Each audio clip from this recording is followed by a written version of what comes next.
du Père et du Fils et du Saint-Esprit. Amen. Le Seigneur soit avec vous. Et avec votre esprit. En ce mercredi de la 7e semaine du temps ordinaire, chers frères et sœurs, bienvenue à la table du Seigneur. Prions avec Alexandra qui demande au Seigneur le repos éternel de l'âme de son fils Karl Frédéric qui aurait eu 1 an de plus aujourd'hui. Elle prie aussi pour le repos des âmes des membres défunts de sa famille, spécialement pour Zélie, pour Judith, pour Max, pour Adler, pour Guy, Marie-Liliane, Gladys, Roselande, Jatel, Frédéric et les parents défunts. Prions aussi pour la guérison de Niki qui est gravement malade et aussi pour le repos éternel de l'âme de Isabelle Denise. Préparons-nous à célébrer dignement le mystère de l'Eucharistie en reconnaissant que nous sommes des pécheurs.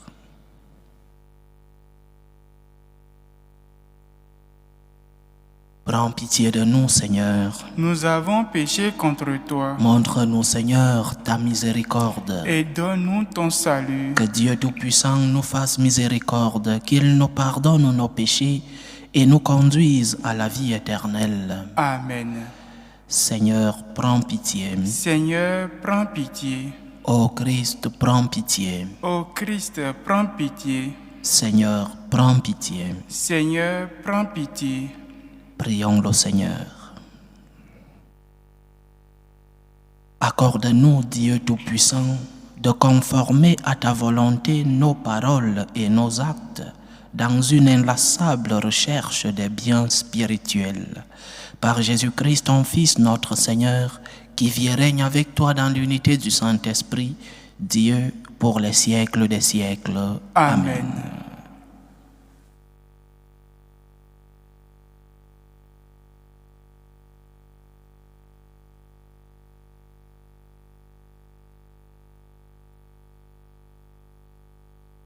Lecture de la lettre de Saint Jacques.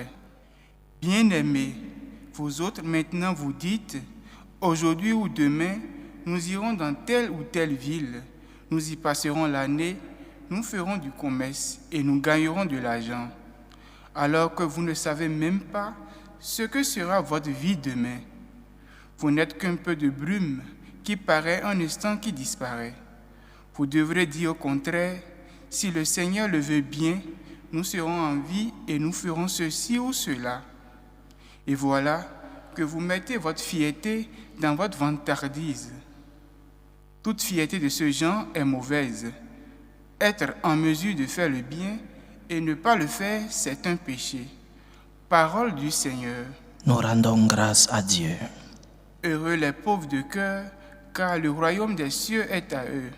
Heureux les pauvres de cœur, car le royaume des cieux est à eux. Écoutez ceci, tous les peuples, entendez bien. Habitants de l'univers, gens illustres, gens obscurs, riches et pauvres tous ensemble. Heureux les pauvres de cœur, car le royaume des cieux est à eux. Pourquoi craindre au jour de malheur ces fourbes qui me talonnent pour m'encercler, ceux qui s'appuient sur leur fortune et se vantent de leur grande richesse? Heureux les pauvres de cœur, car le royaume des cieux est à eux. Nul ne peut racheter son frère, ni payer à Dieu sa rançon. Aussi cher qu'il puisse payer, toute vie doit finir. Heureux les pauvres de cœur, car le royaume des cieux est à eux. Peut-on vivre indéfiniment sans jamais voir la fosse? Vous voyez les sages mourir. Comme le fou et l'insensé, ils périssent, laissant à d'autres leur fortune. Heureux les pauvres de cœur, car le royaume des cieux est à eux. Alléluia, alléluia, alléluia. Alléluia, alléluia, alléluia. Moi, je suis le chemin, la vérité et la vie, dit le Seigneur. Personne ne va vers le Père sans passer par moi. Alléluia, alléluia, alléluia.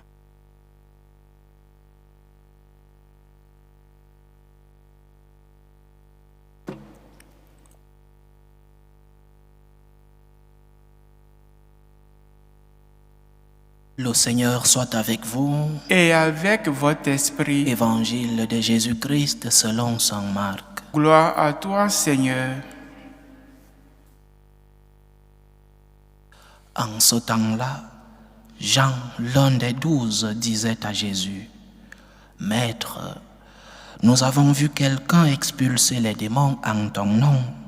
Nous l'en avons empêché, car il n'est pas de ceux qui nous suivent. » Jésus répondit, « Ne l'en empêchez pas, car celui qui fait un miracle en mon nom ne peut pas aussitôt après mal parler de moi. Celui qui n'est pas contre moi est pour moi. » Acclamons la parole de Dieu. Louange à toi, Seigneur Jésus. Cette attitude de Jean, le disciple aimé, cette attitude de vouloir empêcher que quelqu'un qui ne suivait pas Jésus expulse les démons, exprime ce que Jésus critiquait hier, cet empressement que nous avons d'être des protagonistes, cette ambition qui fait que les disciples discutent en chemin pour voir qui était le plus important entre eux. Je crois que cet évangile a deux grandes implications dans la vie de l'Église et dans nos vies personnelles.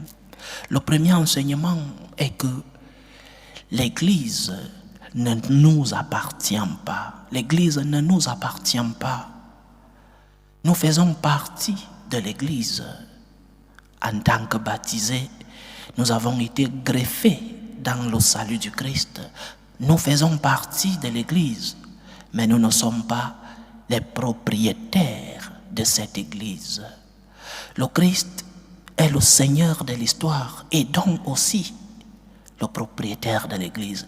Il est le fondateur et donc c'est à lui qu'appartient ce don, cet instrument qu'il a créé, que nous appelons l'Église, instrument du salut.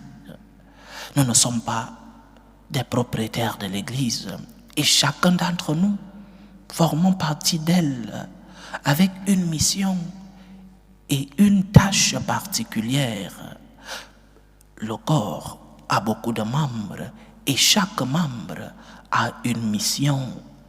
Les yeux ont une mission différente de celle des mains ou des pieds. Et de même pour l'Église. Chacun d'entre nous a une mission, une tâche à lui confiée par Dieu. Une tâche qui dépend de l'appel du Seigneur. Certains sont appelés à diriger l'Église, le pape et les évêques. D'autres sont appelés à d'autres tâches, comme parents. Vous devez éduquer vos enfants dans la foi. C'est aussi une vocation, la vocation d'enseigner à la maison. Donc, nous avons tous une mission particulière dans notre Église, mais nous ne sommes pas les propriétaires de cette Église. C'est le Christ qui est le seul propriétaire de l'Église. Le Christ est Seigneur et nous sommes des membres de ce corps mystique du Christ qui est l'Église. Et tu as une mission à accomplir comme membre de cet instrument de notre Seigneur, instrument du salut. Alors ne prétends pas être les yeux si tu ne l'es pas. Ne prétends pas être les mains si ce n'est pas ta vocation. Parce qu'il y a des personnes qui veulent avoir des multiples vocations dans l'Église. Des personnes qui veulent tout diriger et tout contrôler. Nous les prêtres dans les paroisses, nous avons cette expérience-là, qu'il y a des personnes qui veulent même remplacer le prêtre, alors que ce sont des personnes qui n'ont pas été appelées à la vocation ministérielle du sacerdoce. Donc, que chacun puisse accomplir la mission que le Seigneur l'a confiée. Et en accomplissant cette mission, rends grâce à Dieu. Rends grâce à Dieu parce que tu fais partie de ce corps mystique du Christ. Rends grâce à Dieu parce que tu as reçu un don. C'est une grâce d'être membre du corps du Christ, d'être membre du corps mystique du Christ qui est l'Église. Donc l'Église ne t'appartient pas.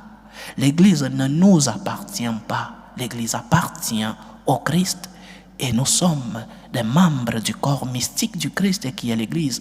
Et chaque membre a une mission, une tâche, une responsabilité particulière. Certains sont appelés à diriger, d'autres sont appelés dans d'autres tâches qui ne sont pas moins que les tâches de ceux qui dirigent. Non.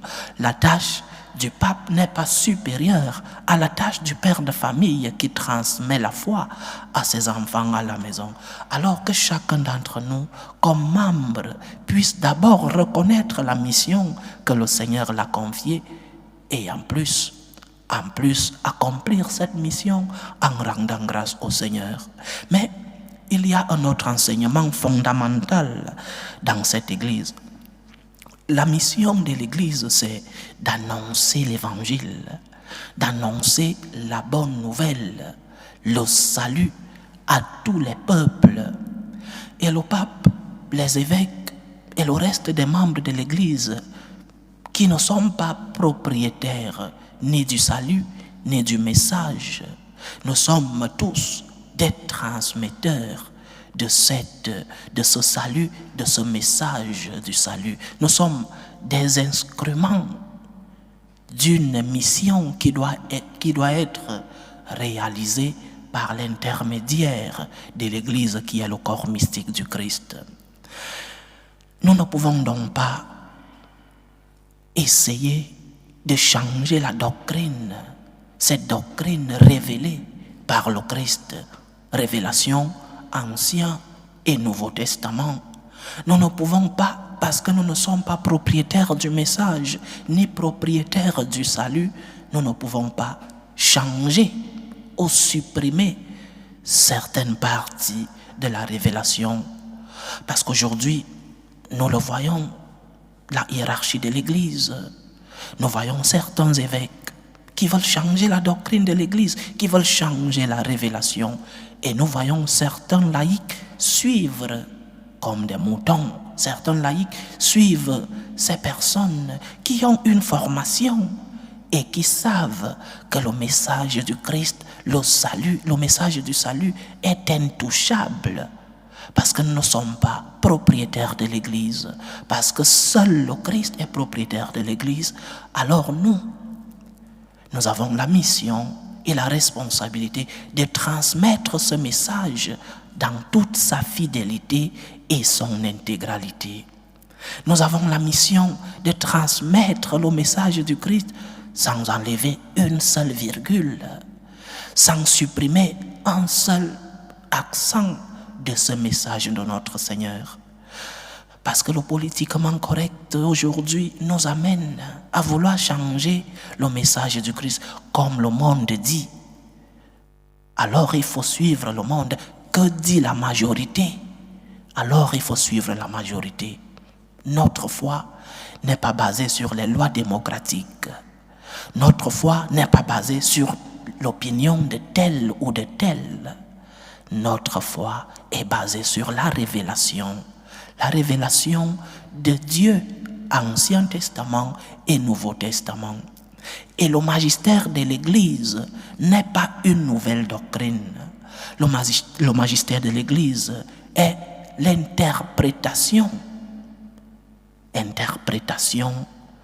de ce que dit la révélation Ancien et Nouveau Testament. Une interprétation qui vient exprimer, qui vient rendre compréhensible cette révélation selon le langage actuel. Le message s'adapte au langage sans trahir la révélation. Alors nous, comme chrétiens, parfois le message est difficile à accepter et de mettre en pratique. Combien de fois c'est difficile de respecter le commandement de Dieu? Combien de fois c'est difficile de faire le bien et d'éviter le mal? Lorsque nous vivons des situations comme celle-là, des situations de faiblesse, ce que nous devons faire, ce n'est pas d'essayer de supprimer le message et de tuer le messager. Ce que nous devons faire, c'est de demander la grâce au Seigneur, la force au Seigneur. Aide-moi, Seigneur. Ton message est un message de salut pour le monde et pour moi en particulier. Aide-moi, Seigneur. Donne-moi la force pour que je puisse mettre en pratique tes commandements. Aide-moi, Seigneur, à ne pas tomber dans la facilité du monde, à ne pas tomber dans le politiquement correct, parce que ton message, parce que ton salut, c'est pour le bonheur du monde. Parce que ton message, parce que ton salut, c'est pour ma félicité ici sur la terre et pour ma félicité éternelle lorsque je serai avec toi au ciel. Aide-moi, Seigneur, à ne pas supprimer ton message. Aide-moi, Seigneur, à ne pas changer ta doctrine. Que le Seigneur, qui est le propriétaire du message, que le Seigneur, qui est le propriétaire de l'Église, nous aide à être fidèles à son message. Loué soit Jésus-Christ. À jamais. Présentons nos humbles supplications vers Dieu le Père Tout-Puissant. Prions pour la Sainte Église, pour le pape, pour les évêques et les prêtres. Prions le Seigneur. Seigneur, écoute et prends pitié. Prions le Seigneur pour la paix dans le monde, pour la paix dans nos familles, pour que finisse tout germe de violence, pour que finissent les tensions, les guerres entre les peuples. Prions le Seigneur. Seigneur, écoute et prends pitié. Prions le Seigneur pour les vocations dans la vie consacrée et dans la vie sacerdotale, pour que lui, qui est le maître de la moisson, envoie des ouvriers fidèles dans sa vigne. Prions le Seigneur. Seigneur, écoute et prends pitié. Prions le Seigneur pour tous ceux qui vivent des moments de détresse, surtout pour les malades. Je pense à la guérison de Niki. Prions pour toutes ces personnes qui ont perdu un être cher, pour les affligés, pour les attrister. Que le Seigneur lui-même soit leur réconfort, que le Seigneur soit leur consolateur. Prions le Seigneur. Seigneur, écoute et prends pitié. Pour nous tous ici rassemblés, pour tous ceux qui nous suivent à travers ce canal, pour toutes nos intentions de prière, pour la réalisation de nos projets, que le Seigneur lui-même, par sa présence, puisse nous accompagner dans nos vies quotidiennes. Prions le Seigneur. Seigneur, écoute et prends pitié. Écoute et prends pitié, Seigneur. Reçois les supplications que ton peuple te présente avec foi. Daigne les exaucer selon ta volonté. Toi qui vis et règnes pour les siècles des siècles. Amen.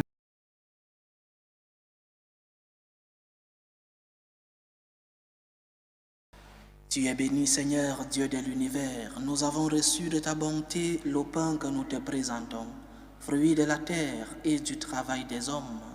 Il deviendra pour nous le pain de la vie. Béni soit Dieu, maintenant et toujours. Tu es béni, Seigneur, Dieu de l'univers. Nous avons reçu de ta bonté le vin que nous te présentons, fruit de la vigne et du travail des hommes.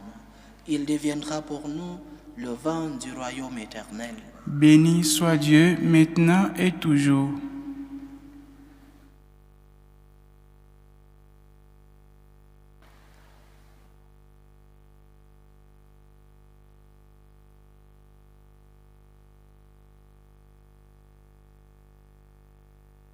Priez, frères et sœurs, que mon sacrifice qui est aussi le vôtre soit agréable à Dieu le Père Tout-Puissant.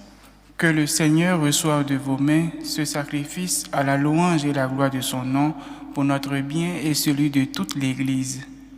En célébrant tes mystères, Seigneur, pour te servir comme il convient, nous te supplions humblement.